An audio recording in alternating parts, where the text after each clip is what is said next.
судлаад үзчихсэн л да манай өвдийн хэлэл. Манай өвн бүр нөгөө харж чадахгүй. Манай өвн чинь жоохон аимхалтай. Намайг 4 сар кино үзэхэд яг уу ер нь юу ч хэлээгүй бүгдээрээ. Тэгээ миний 3 болохоор ингэсэн.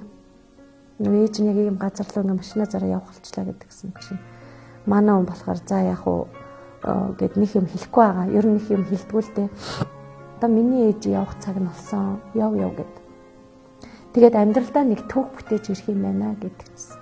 Тэгээ яг бас дараа нь яг тухайд чинь хөлийнхээ бэртлэг гайгүй болгож явж байгаа ш. Тэгээд дараа нь яг ингээ хавдар тусчаад яг манслын оргил явахсан чинь манай хүүхдүүд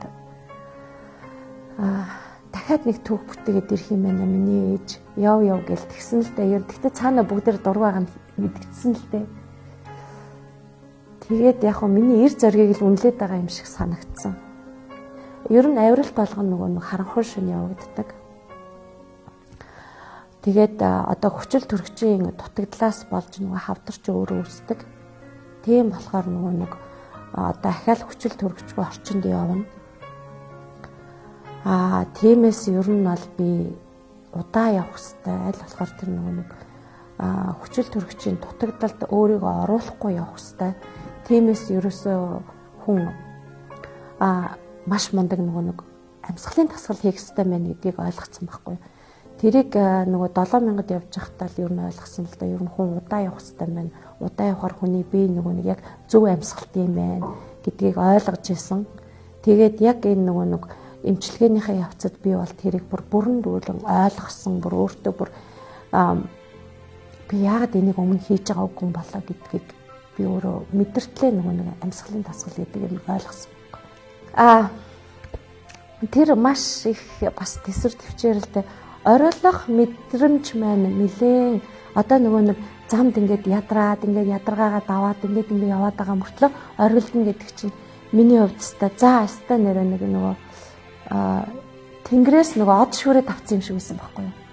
Гэгээ ороод тэр манслуу хайрхны сүүдэр нь үүлэн дээр тусаал яг тэр сүүдрийн тэр орой дээр нь ингээд бурхан завлаа суудсан юм шиг ийм гоё гэрэл гараад солонго татаад тэгээ тэр солонго харсан цөөхөн байдгийн ихэнх нь хараагүй би л гэхтэл шерпанаас асуусан манай шерпа мэдэхгүйсэн надаа тэр их гоё харагдсан чи идэгцэн шүү ингээд чи ингээд өнөөдөр галталтай ингээд бурхан шиг байсан зөндөө олон хүн сайн сайхныг түгээжсэн тэгээ нөгөө одоо би чинь ерөөл хэлэх турттай тэгээ ерөөл айлтжсэн ч юм уу тэг хүн болгон сайн сайхныг хүсчихсэн болохоор надад тэр гоё байгалийн гайхамшиг харагдчихээл гэж би бодсон.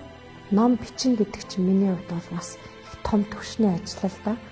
Тэрийг би 28 таахта би нөгөө ээж аавдаа зориулж ном биччихсэн. Тэгээд тэр файл маань байдаг л да одоо алт.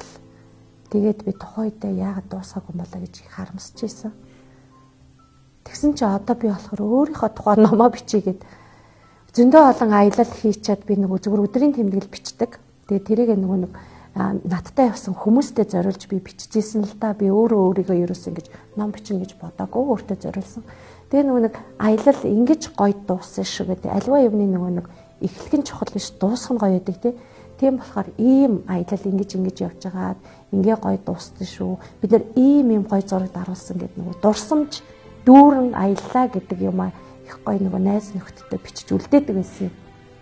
Тэгээд одоо тэр болгон минь одоо миний номонд орно л доо яаж аялж исэн, яаж спортыг хөгжүүлж исэн, яаж дугуйнд орж исэн, яаж Америкт бас тэр нөгөө оюутны виллажийнхаа нөгөө бүх хүүхдүүдийг аваад уул руу явцдаг байлаа. Тэр нөгөө гадаад оюутнууд чинь их хөрх надад итгээд хүүхдүүд өгөө явуулцдаг. Тэр олон хүүхдүүдийг бас ингээд дугуйнд ингээд суулгацсан бүгдийг бас номын саналаа авч явдаг байлаа. Яагаад гэвэл миний хүүхдүүд англиар сурахын тулд найз нөхдөдтэй байх хэрэгтэй. Тийм учраас би найз нөхдийн одоо ингээд номын сан авч явж бүгдийг хүний өрн гэхгүй номонд дуртай алгаач гэдэг ч юм уу тийм. Тэгэл яг хүний төлөө хийсэн үйлдэл маань ингээд нөгөө надад өөрт одоо бодоход ингээд дандаа нөгөө зөв юм болж ирээдсэн юм билээ л дээ. Одоо манай гурав чинь том ном уншдаг тийм зүгээр TOEFL айлцаа өгөөд өөрсдөө ингээд гадаад тэтгэлэг аваа явцдаг чинь зөв хүмүүжсэн гэж би өөрөө хардیں۔ Амьдралын дээд доод хэмжүүрт очсон юм те нэр.